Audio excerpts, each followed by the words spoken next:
welcome back. Thanks again for joining us. It's fast approaching 10 to 7 if you're looking at the time. Now, let's glance back at what happened yesterday with regards to the Farlam Commission of Inquiry and also the proceedings for today. Now, yesterday, Deputy President Cyril Ramaphosa, he told the Farlam Commission of Inquiry that he did not influence former Police Minister Nathi Mthethwa on how to intervene in the 2012 Marikana strike. Well, yesterday's proceedings saw Advocate Ntsebeza scrutinizing Mr. Ramaphosa's negotiating skills, and his evidence at the Farlam Commission continues in Pretoria today. Let's get a bit more analysis on that story. Now we cross live to Vuyo Mvoko, our contributing editor. Vuyo is, of course, at the inquiry. Vuyo, very good morning to you again. Quite a rowdy day yesterday. Talk to us about the proceedings there.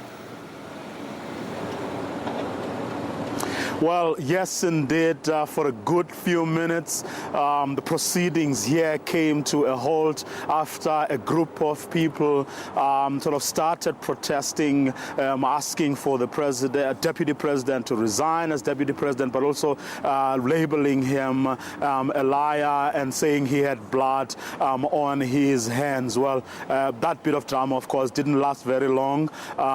Judge Farlam did walk out and then came back again and issued a stern warning to all and sundry to say we need this commission, we need these proceedings, because that's the only way we can get to the bottom of what actually happened back in 2012. Now, in the studio, Vuyo, we've been debating about a gentleman who was caught on camera there who looks very similar to an economic freedom fighters official. We were wondering whether or not it was him or if it was not, which brings me to this question then. Do you think there was any political grandstanding there among the people who were calling for harsh penalties against Mr. Ramaphosa, saying he had blood on his hands? Do you think it had politics in the mix there?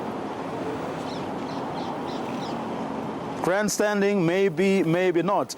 I really don't know, but what I can say that it certainly wasn't EFF MP Andile Mngxitama. It was someone who definitely looked like him. But grandstanding, remember the group of people who were in the gallery were people who have been with Marikana. It's a support group comprising of people actually from you can actually count a few political parties or movements that those people belong to. They have been part of the campaign to actually try and at times embarrass the government, because they do believe that what happened there had the full sanction of the government, and therefore every opportunity they can get, all the resources they can muster to try and embarrass and humiliate the government, they would seize that opportunity. Mr. Ramaphosa, very composed throughout it all. Let's talk about the facts that came to the fore yesterday. Anything tangible over and above the... I'm looking at the picture, sorry, while we're talking, I'm looking at that picture of that individual that we thought looked very starkly like the EFF MP. But let's move along and talk about what tangible information came to the fore yesterday. Well, I think overall, certainly at the beginning, the Deputy President, I think, did well to put forward what were his reasons for intervening, but also to suggest that there was nothing untoward in what he did and that he never leaned on any politician, including the ministers of mineral resources and of the police. But that was, at the time, he was facing questions from his own legal team, David Unterhalter. But as soon as, for example, you got Jeff Butlander, who is the evidence leader for the commission, he's then started punching holes in that narrative. For example, Cyril Ramaphosa said the reason he acted was because he wanted those who were responsible for maintaining law and order to do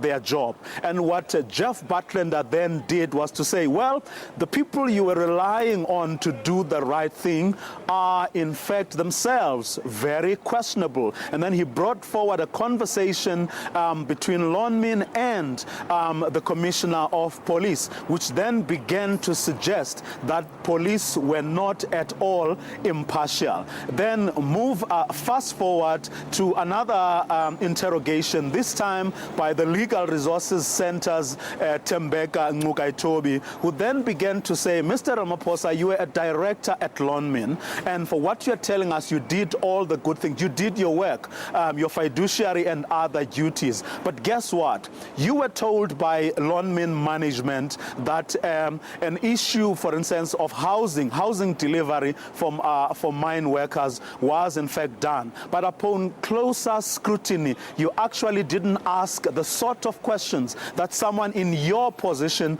ought to have asked. Tembeka Ncukaitobi also said that Cyril Ramaphosa, you were chairing for the board of Lonmin a very powerful committee, and that is the Transformation Committee. But if you go to the heart of what actually happened in 2012, what lies at the heart of it all is a lack of transformation. Then conclude then by bringing on someone like Advocate Dumisa Ntsebeza. Dumisa Ntsebeza says, Cyril Ramaphosa, you're a skilled negotiator. We are where we are as a country precisely because you and Rolf Meyer and other people negotiated the future under very tough conditions where there was violence, there were massacres. But at the time your skills were required, you actually didn't rise to the occasion. So that then, if you put those things, those three interrogators together, I think they did begin to punch holes in his narrative that started well when he was facing his own legal team. It remains to be seen what's going to happen today and whether in fact he will be able to stand his own.